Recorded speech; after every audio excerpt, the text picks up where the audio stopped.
Hello everybody. Today I want to show you how to replace the fuel regulator. It's pushover and a piece of cake. Let's do it.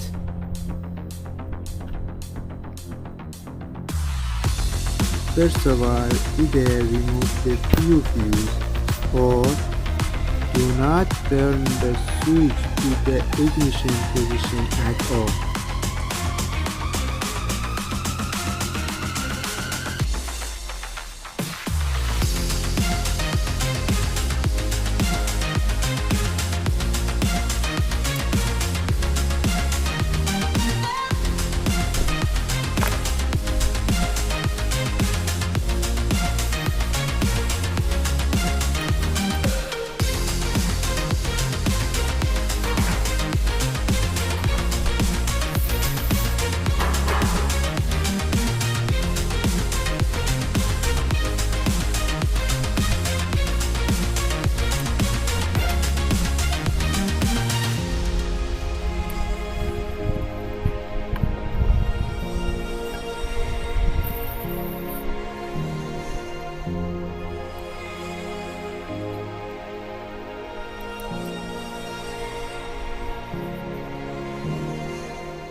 Share your comments and experiences with us. Follow and subscribe us for more.